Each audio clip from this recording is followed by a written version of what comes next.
Hi everyone, thanks for joining me again on GBN Originals. It's Neil Oliver here. Today I have two guests to talk about the Covid Dossier, which has been compiled by Sasha Latypova and Debbie Lerman. Sasha is a former pharmaceutical and medical device research and development exec turned whistleblower, and Debbie Lerman is an investigative researcher and writer. They've come up with this incredible document. I would say it's published today. So thank you both for joining me. Thank you. Thank you for having us. This to me is an amazing piece of work. If I can quote from near the top, COVID was not a public health event, although it was presented as such to the world's population.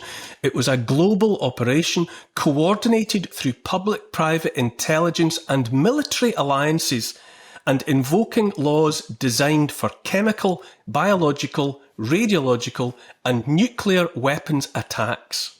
Now, that is quite a statement. Can you talk me through the process which led you to this conclusion? And I'll allow you to decide for yourselves who should lead off and who shall follow on. No, go ahead, Debbie. Okay.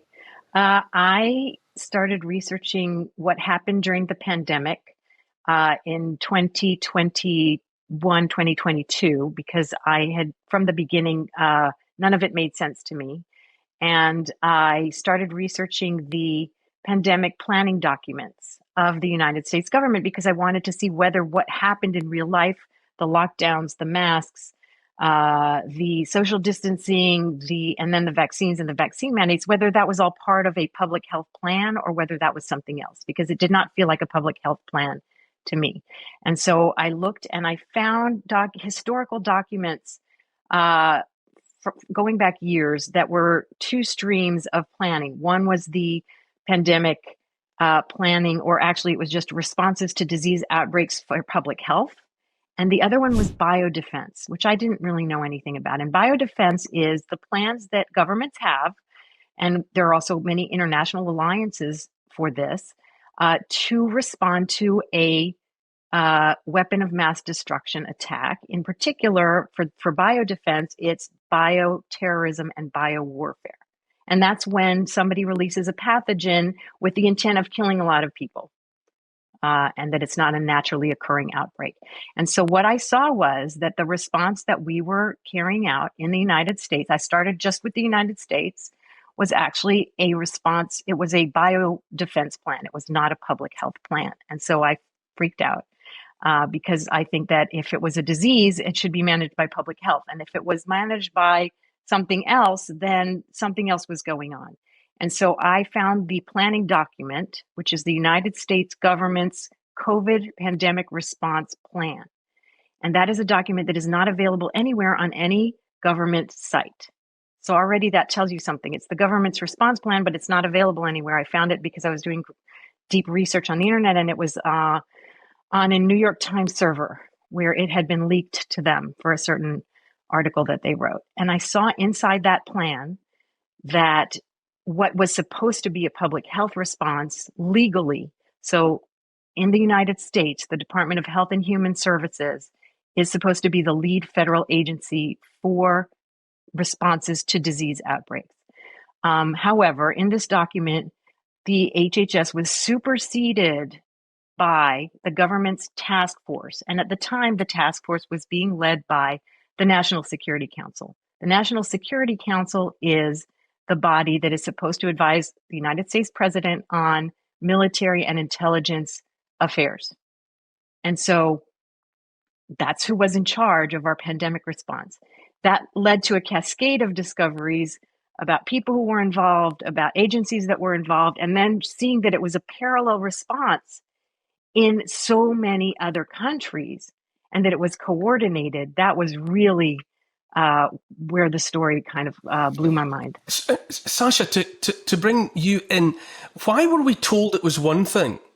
We were all invited to think it was a health emergency, that it was being looked after and supervised by chief medical officers, by physicians, all sorts of people involved in health. Why were we told it was that, when it would seem that in reality it was a response being coordinated by the military? Why was it a bait and switch? I think it was evidence of governments lying, in my opinion. So I asked myself that question also. I first believed, like everybody else, that this was a health event. When the actions of the government stopped making sense to me, I also began investigating into this.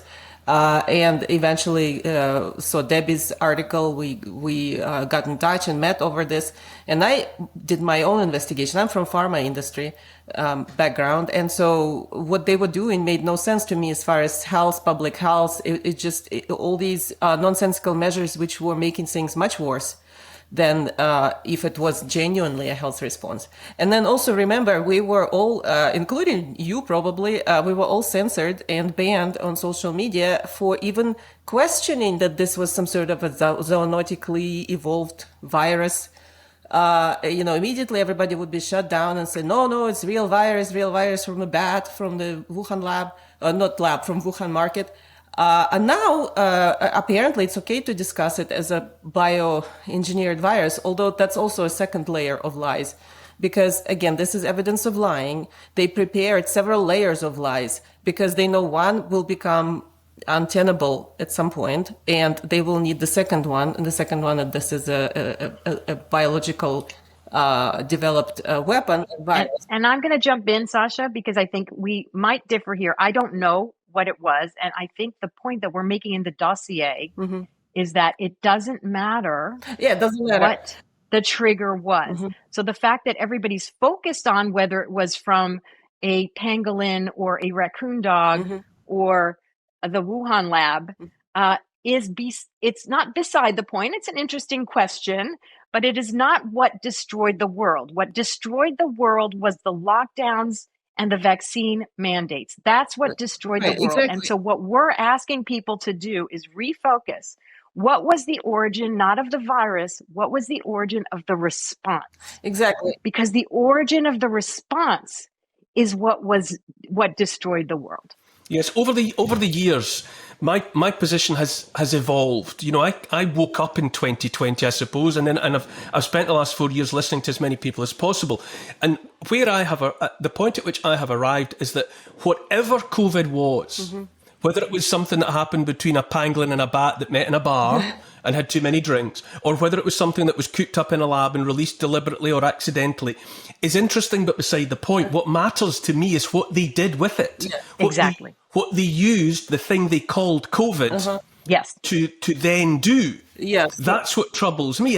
And the statistics to this day still declare that this, whatever it was, there was no excess dying until 2021 and after the rollout of the things they called vaccines. And the toll was taken on people who were average age 82, 83, which is beyond life expectancy. And in most cases, they had comorbidities. Yeah. So whatever it was, it was killing the ill elderly. Yeah. If indeed it was something new at all. But why were we placed under military coordinated controls in the face of whatever it was that was largely non-lethal? Right. So again, in this dossier, we tried to step back from giving our own interpretations, although in interview I'm happy to do so. But we just want to point out that people who are using the dossier will see this is dry facts only and references only. So we try to remove personal interpretation as much as possible and just say they used what was designed for CBRN, which is chemical, biological, radiological, nuclear weapons or weapons of mass destruction response. Never told public about it, lied about it, which is evidenced by their action and by how they were lying about viruses, known viruses, biological weapons. So they have massive amounts of lies, massive amounts of censorship, which was driven centrally from intelligence agencies. And people need to realize this nothing to do with health at all. Now, why they were doing this, you can speculate, my personal view is that this is for population control, global population control, and as you know, they're also not hiding this, the Agenda 2030, the establishment of global government. So I think those goals and those plans existed for quite some time. And this was supposed to be the final push for establishment of those of that new world order, new global government. And health, it happens to be a really, really good mechanism for controlling people. It's a really good mechanism to scare people, like they did here with some imagined story, and then push all these nonsensical measures which are primarily designed to control, like lockdowns, masking, vaccine passports that they wanted in every country, which is now being probably replaced with digital ID. And so they're still trying that, the digital ID, the biometrics, the surveillance. So that's still ongoing. And that was the first implementation of it, because through health, you can convince masses of people to voluntarily submit their freedom. And then whoever is running this operation has perfect beginning to establish all this control. And I'll jump in here because Sasha and I agree on all of the global control issues. And I think the important thing to realize here is that there is, so for me, it's more structural than and systemic than that they were trying to use COVID to kill people. Because I think if they were trying to use COVID to kill people, it didn't do that great a job, or the vaccines, or the so-called, whatever the mRNA technology. I don't think it did a good enough job for that to be the justification. It might have been. I'm open to that interpretation. In my opinion, the global structures that have been put in place and that have been growing and growing and growing, especially since 9/11 and since the fall of communism, which is these supranational corporate public-private partnerships that are really pretty much controlling everything right now in the world, because national governments don't have too much power anymore. And the one that is in charge of military biodefense, so responding to biological whatever, is huge. It's an enormous international global conglomerate that includes pharmaceutical companies, global pharmaceutical companies, and all their subsidiaries. So just think about how many tens of thousands, hundreds of thousands of people already are just employed in that. Then we have all the academic institutions and the journals and the governmental agencies that are in charge of those things. And it becomes a too big to fail entity. That's how I think of it. It's a too big to fail entity. And so if there is no outbreak and there is no biowarfare or bioterrorism, something has to happen to justify their existence. Sasha, go ahead. Yeah, right. So the evidence of this consortium also we're including in the just the tip of the iceberg, really, in the dossier itself. So I received at some point a couple of years ago, I received anonymously a whistleblower tape from an internal meeting of AstraZeneca executives. So the meeting, it was a larger meeting, but the recording is about 6 minutes from two people talking, Pascal Soro, who is the AstraZeneca CEO, and Mark Esser, who is VP for monoclonal antibodies.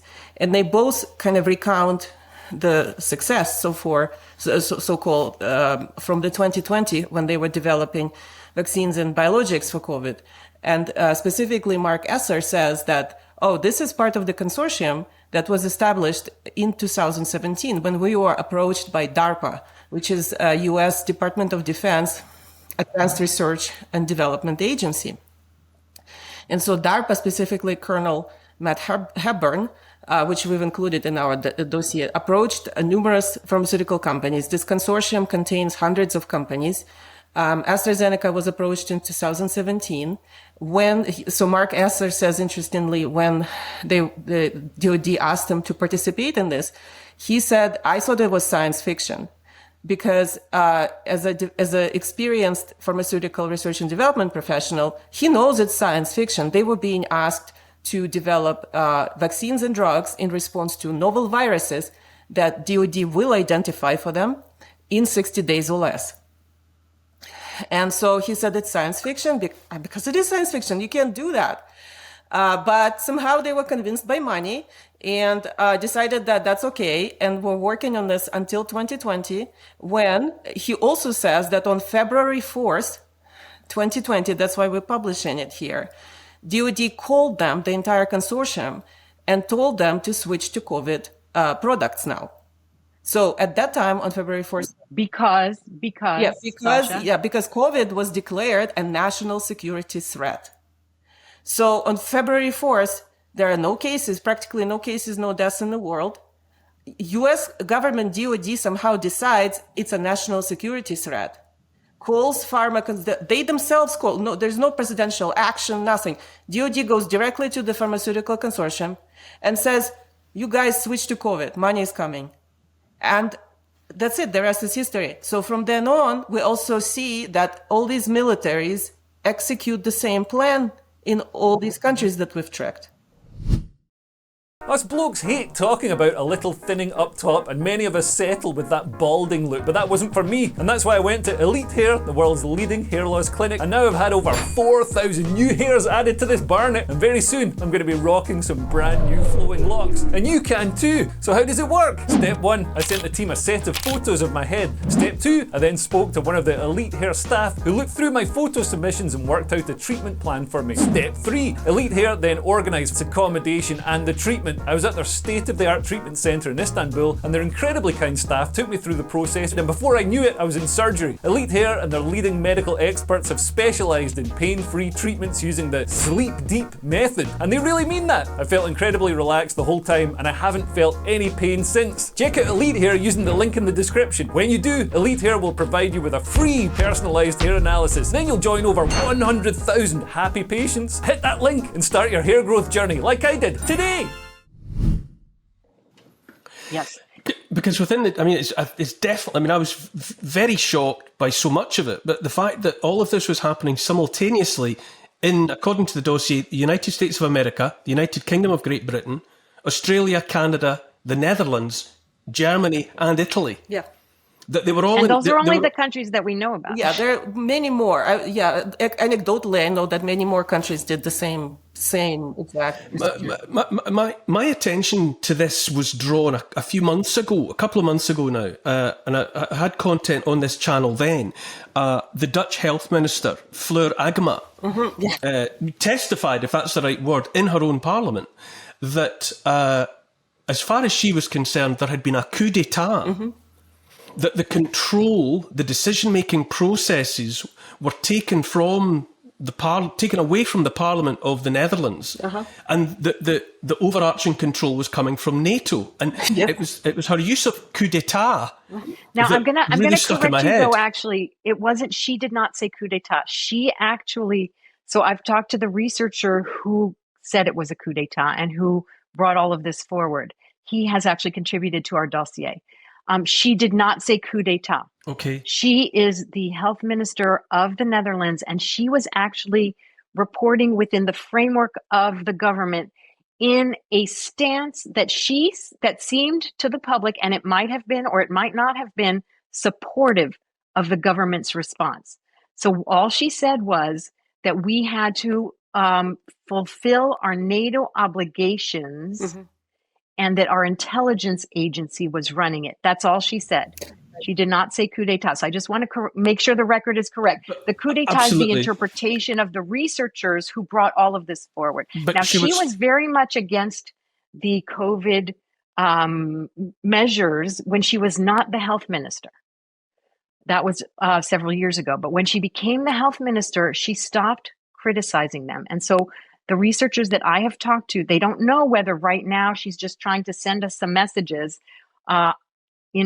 covertly or sort of surreptitiously so that we can get those messages and actually appear to be supporting the Dutch government's response, because that's what she's doing right now. But there's no denying, is there, that the decision-making process was assumed by national security, referring to NATO, and that effectively the response to whatever it was being coordinated not by the Dutch Parliament but by NATO and the Dutch security services. Yes. I was just correcting the record, to make sure. No, I'm glad that you did so. But I mean, to me, that's a coup d'etat in all but name. That's that's the assumption of the control and the coordination of the process being taken out of Parliament, which is the people's hands, and placed in the hands of NATO. Right. And so Italy too. Italy, we just got the information about Italy from contact in Italy. These in many different countries, researchers have been desperately trying to get access to documents. I am actually involved in a 2-year ongoing FOIA battle with the government, trying to get the documents that are behind the government's COVID response plan, but they are supposedly National Security Council. You can't FOIA the National Security Council. So other countries have managed to FOIA planning documents of their governments. So the Dutch researchers were able to FOIA a lot of excellent documents that showed exactly what you said, that it was an intelligence takeover and that it was a coup. In Italy, they also FOIA'd a lot of documents. And in fact, there was a committee in Italy created on February 5th. Okay, so this, and again, the coordination is incredible. So the day after, somebody from the DOD called the pharmaceutical companies and told them that it's a national security threat before there was any deaths or any illness at all. And before the public was told, I really want to emphasize that recording that Sasha has should have been front page news everywhere, because the pharmaceutical companies were being told by the military that there is a national security threat, and nobody in the public was made aware of this. So if they knew and they thought that it was a public security threat and we weren't told about it, that's an enormous scandal right there. Just that. And so in Italy, the same thing happened. So on the 5th of February, they established a special scientific commission within the government that was now responsible for responding to the national security threat posed by the coronavirus. You would think that the governments of all of those nations that you're listing would see it as being in the interests of the people to know that they were in that kind of danger, that it was a national security threat, not a health problem, but they were effectively in as much danger as though some foreign agency was pointing nuclear or biological weapons at them. Yeah, you would think. They might mention that to the general public. You might. Yeah, but I remember what they were insisting on and shutting people down for and delisting the I was banned on Twitter, is for questioning that this was a naturally evolved virus. So, I mean, this is an enormous lie. Not only they didn't tell the public it's a national security threat, they also suppressed and banned and censored anyone who suggested that it might be something other than a naturally evolved virus.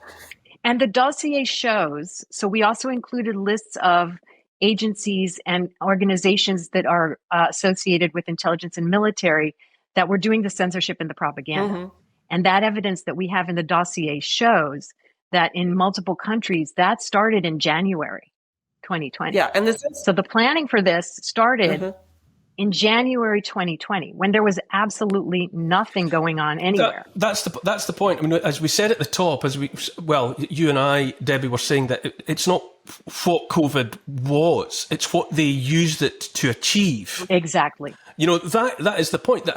When the lockstep coordinated effort to lock down, shut down, take control of the narrative was happening, as Sasha says, there were a 500 or something confirmed cases worldwide, That's a right. negligible number of deaths, and no deaths in the United States of America. So there was no reason to operate as though there was a national security threat. There was nothing there. Yeah, and another thing I want to remind about pandemics, I talked about it with Debbie in my recording, but people today don't realize, even the public health professionals, I often run into this issue. They don't realize that declaring something an epidemic in public health, when it's legitimate public health issue, is a retrospective affair. After it transpired and already self-extinguished, then you compile all the data and then you statistically determine whether it was a pandemic or not, because you need to compare it to the average of the previous years. So today we have in the United States, we have cases of the plague every year. We don't have a pandemic of the plague because cases of something doesn't mean a pandemic of something. So cases get treated with antibiotics and nothing happens. So, and again, declaring something a pandemic, in my opinion, is absurd, because pandemic means a simultaneous illness all over the world and deaths all over the world. And that never happened in history of time. So, they, based on just public health alone, they couldn't have prospectively declared, like in January, decided we need to censor everyone, and on February 4th called the pharmaceutical consortium and tell them to go switch to the. So you can't do it prospectively, yet here's what they've done, and now they're claiming it's okay, and now they're writing it into the medical textbooks and in everywhere and convincing everywhere that this is totally normal, guys. Pandemics. Not just the textbook, Sasha, you're right. That's absolutely correct. And not only that, but in every plan now that every government has written, and you can look it up, in Biden's, it's now called biosecurity because they have now merged public health and biodefense into one, because that's what COVID did. It took public health, which is a tiny little thing. Public health is not a big deal. It's like, it's important, and we have to monitor for, outbreaks of disease, and we have to make sure that we keep the public as healthy as we can. Hygiene is good, making sure people have nutrition and heat and a place to live and a place to sleep. Those are good things for public health, but it's not very sexy. What's sexy is, scary viruses, and we need to do these crazy things like lock everybody down and shut down businesses and transfer $3 trillion of wealth, which is what happened. It was the biggest upward transfer of wealth in the history of the world in a short period of time. When you look at to declare something a pandemic while it's happening had never happened before. No, because you can't. No. It's nonsensical. And they changed the definition of pandemic also. By the way, even if you were to do it retrospectively, it used to be that it would have to be something that killed a lot of people in a lot of places. It had to have killed a lot of people in a lot of places in order to retrospectively, like Sasha says, be declared a pandemic. That wasn't happening when they declared it a pandemic. So they changed the definitions of a lot of things, including pandemics. But what I was trying to say is, if you look at the planning documents, and this is true in the UK, it's true in the EU, it's true in the United States and in Australia, they came up with planning documents in the last few years that are biosecurity plans now for dealing with so-called outbreaks. And in the first paragraph, it always says that because of human activity and the increase in human travel and interaction with nature, there is an increased threat of outbreaks of, novel diseases. That is false. That is demonstrably false. I can point you to the research studies that have showed that is false. But it was certainly false in the 20 years leading up to COVID. In the 20 years leading up to COVID, there was an average of 10,000 deaths in the entire world, 88 billion people, 10,000 deaths a year average from any of those kinds of novel disease outbreaks. That includes SARS, MERS, H1N1, all of that. There was no demonstrable threat at all. And there still isn't, because we know that COVID was something else. It was not that. Yeah, so I think another thing that was so important for them and why they did it is to establish that you can prospectively declare something a pandemic without any evidence, and their key to the fraud is PCR. So now PCR was never again, I'm coming from pharmaceutical medical device. PCR has never been validated as a diagnostic for anything, and you can't. It's a lab tool. At best, it's just a laboratory machine that they use for lab experiments. It's not a diagnostic test. And but through this whole affair, they've now solidified the lie that PCR is valid to declare novel viruses and pandemics. This is critical for them. And, so that's what people need to understand. So they will come in, and not just in humans, because they're also now merging all the health into one health. That's right. And they're claiming everything is health. And even like animals and plants around are, if we declare some novel virus in the chickens, guess what? Now we have zero eggs in the store as of now. I went shopping. I got the last carton in the entire store. Why? Because they murdered all the chickens based on this absolute fraudulent PCR testing, declaring that all the chickens are sick when the chickens are perfectly normal. And they're going to continue doing this, continue crashing the food supply in our country, in your country, and claiming that, humans are just encroaching on the planet too much. And all these plans, again, Agenda 2030, we need to, constrain, retreat, managed retreat, rewilding, all these words. Just kind of give you the idea that fewer people on the planet is better. And I think, No, go on. I was just going to say, so when we talk about why the dossier is important, it's not just as, I mean, I think we had talked before that it's an important record of what happened, and that's absolutely correct. And we hope that we can continue to add to the dossier. And we're asking anybody who has any information, any documents, to please let us know, because we want to add more countries and we want to add more information.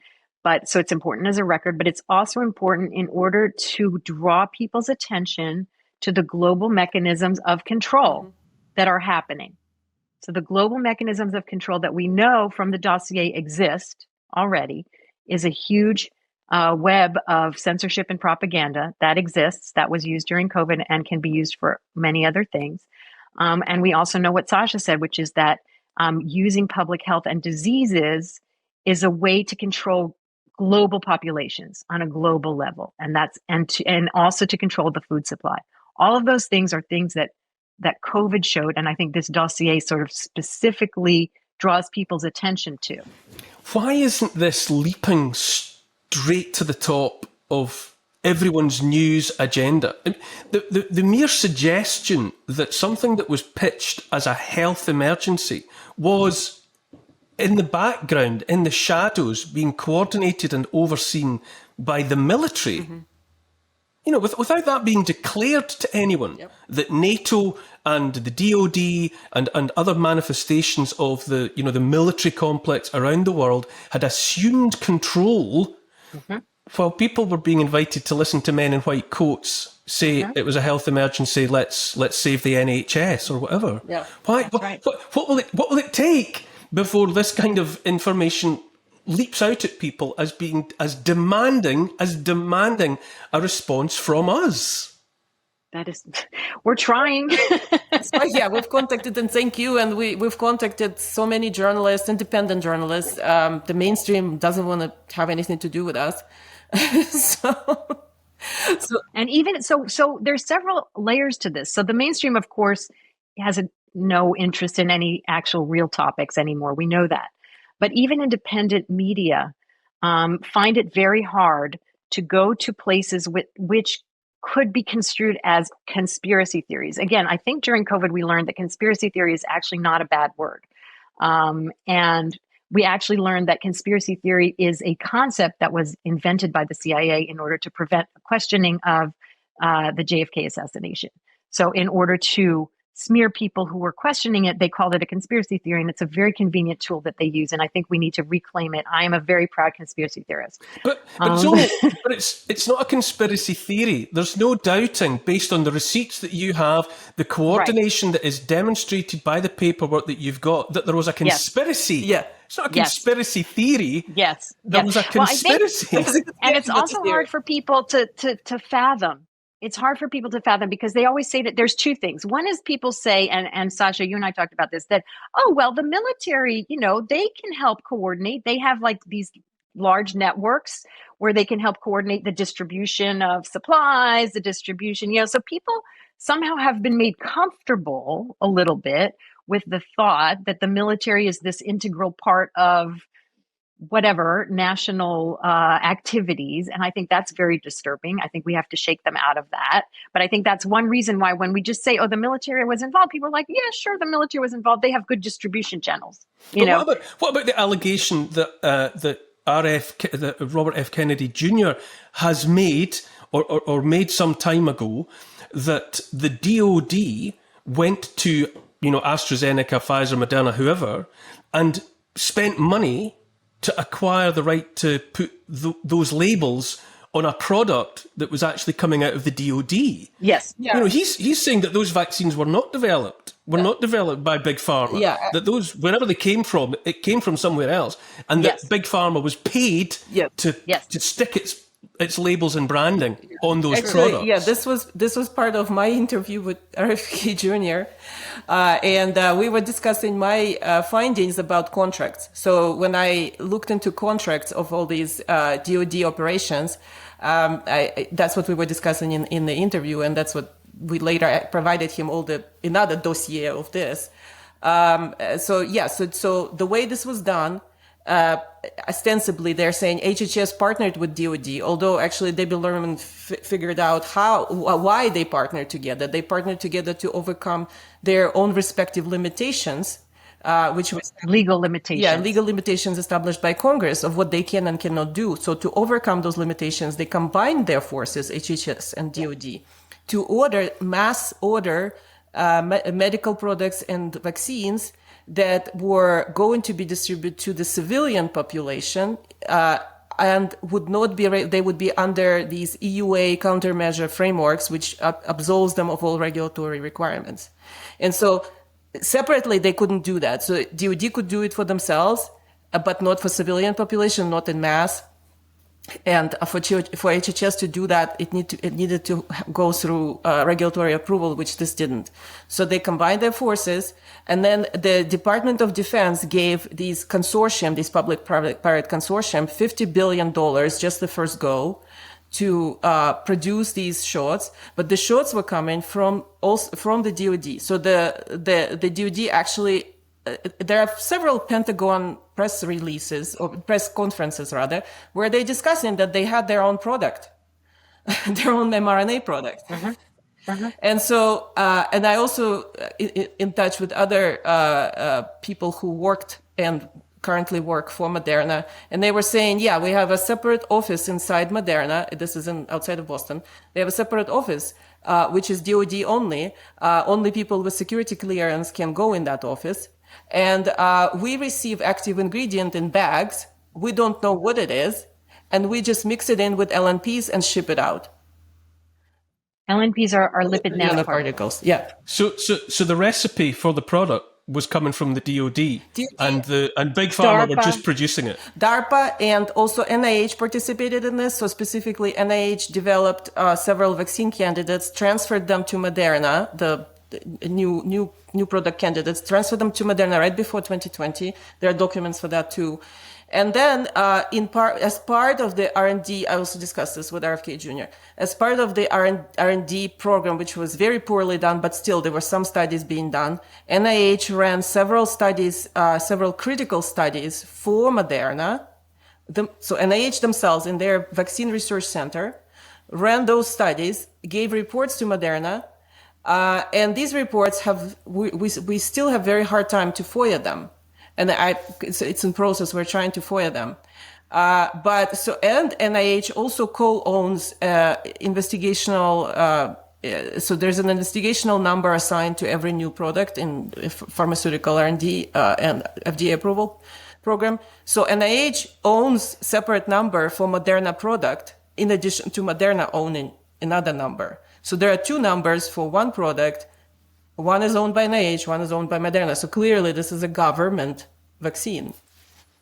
Yeah. Could the EUA, the emergency use authorization, have been invoked without the involvement of and the oversight of military protocol, no. DoD? No. So EUA, so the law, I spent a month actually figuring out the regulatory and legal underpinnings of the COVID countermeasures.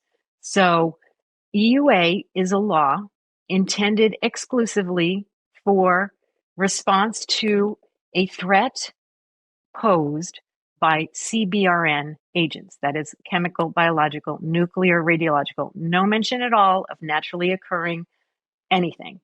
And so in order to invoke emergency use authorization or a disease caused by such an agent. Now, I think they're using that as a loophole, but in the law, that's what it's intended for.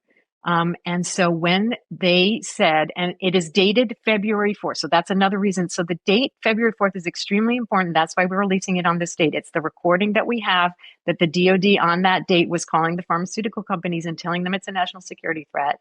And also that's when in the register, in the Federal Register, the emergency declaration for EUA and the PrEP Act are registered to that date. Now, it's very important to understand all the different kinds of emergency declarations that were made. There's the public declarations like what President Trump made, or the HHS made that are just like public declarations of emergency for the country.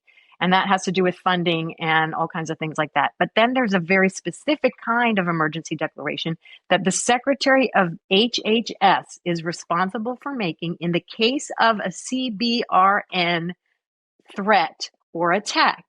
It's a very specific case, and it's supposed to be very limited in terms of geography and time, because if you think about it, if there's an attack by a bioweapon on a city or during warfare, it's limited to a particular place, and hopefully, we can contain it and we can, get people out of there, or we can give them a countermeasure and it's over.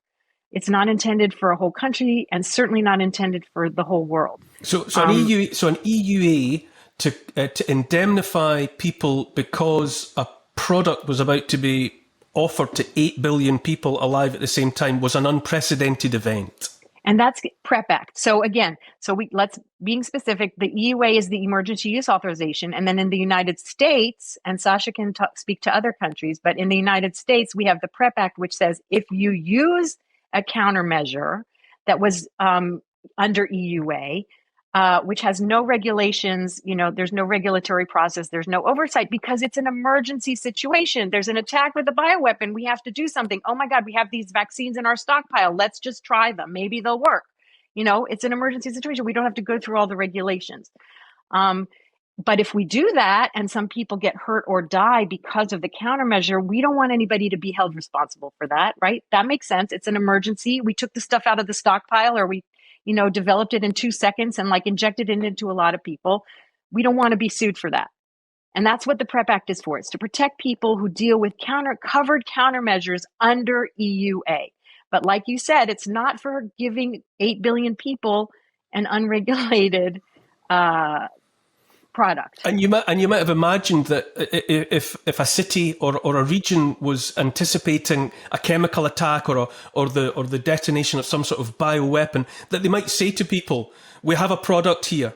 We can't vouch for it 100%, yes, but we have reasons to believe it might help some of you." Yes. Yeah. And now, exactly. Now take it if you want, refuse it if you want to refuse it.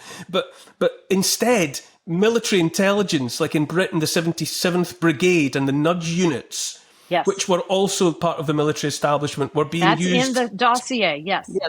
To encourage people to take something. They weren't saying, this might help, it's a desperate situation, you've got 5 minutes to make a decision. It wasn't like that. Yeah. It was rolled out. So in the law, in the US law about the EUA countermeasures, they're only for these CBRN attacks, only for the chemical, radiological, biological, nuclear. And absolutely, so the Congress insisted, reasonably, that there's an informed consent requirement.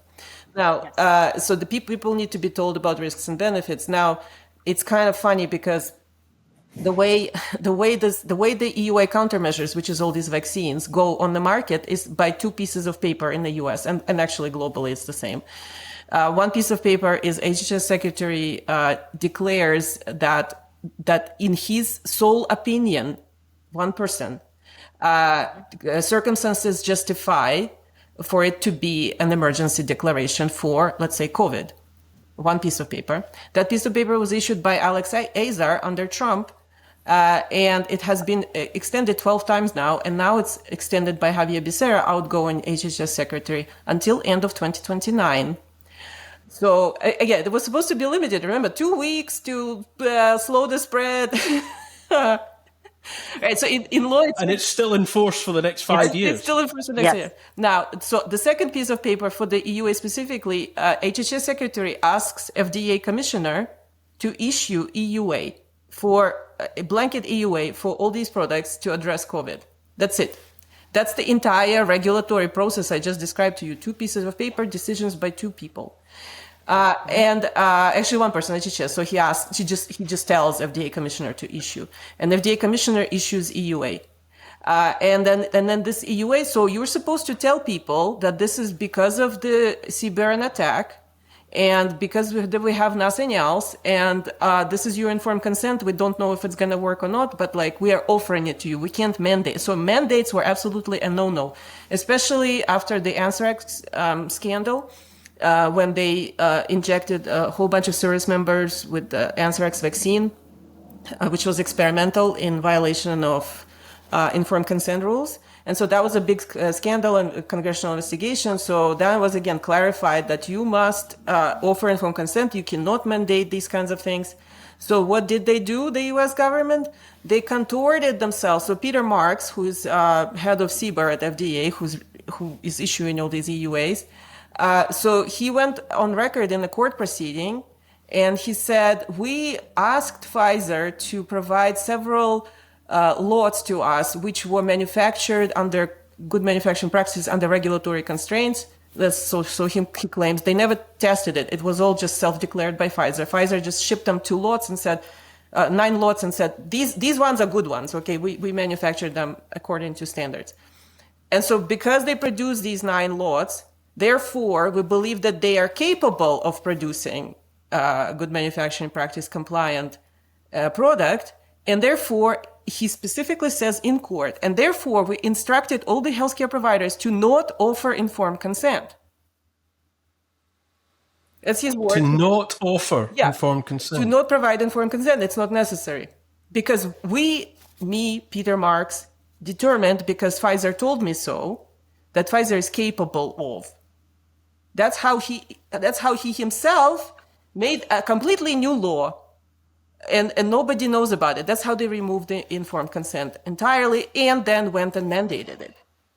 Is there any process by which there ought to be consequences for this, or are we simply in unknown territory? Well, is it all unprecedented territory, and therefore there is no predetermined way of responding to all of these actions that were taken by these individuals? We offer, so I collaborate with another researcher, Catherine Watt, who's looking more into the law. She's a paralegal, and she's traced a whole bunch of law going back 200 years, relevant law for this.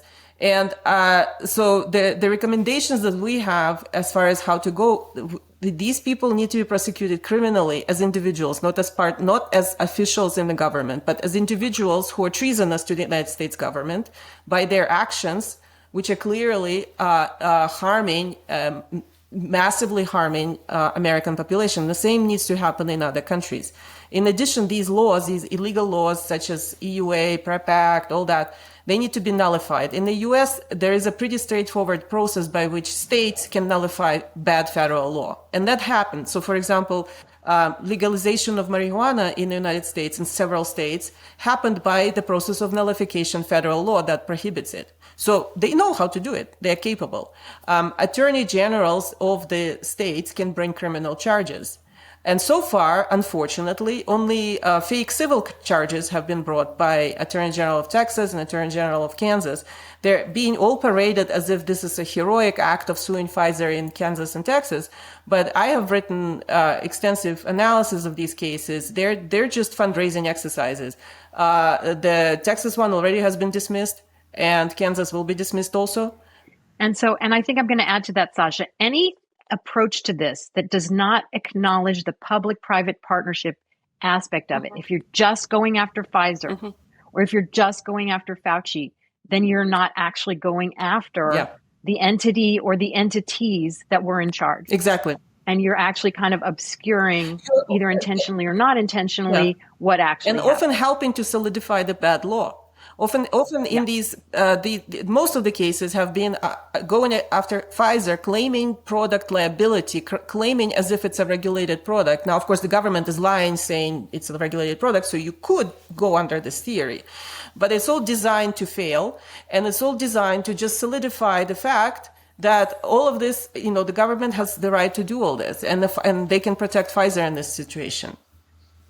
For any of this to have teeth, really, it would have to come from a place, correct me if I'm wrong, where there was an admission, an acceptance that wrong was done. That this should not have happened. First of all, it has to be declassified. So even before you can admit that wrong has been done, you have to admit that somebody did something.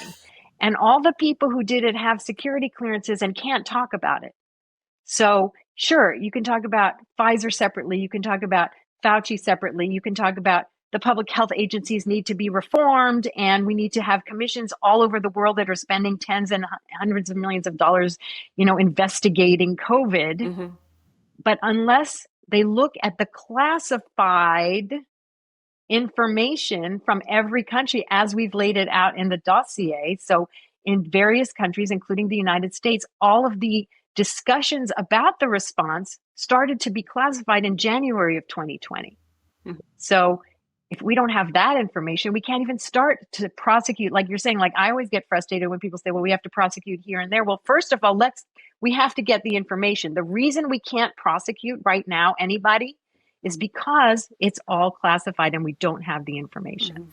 So that's what the dossier is trying to do. How much interest have you had in the dossier so far? Because clearly, for these events to unfold, if they ever could or would, it has to be on front pages and channels all over the place. Has it pricked up ears, the dossier? I mean, your ears. You're the most mainstream we got to.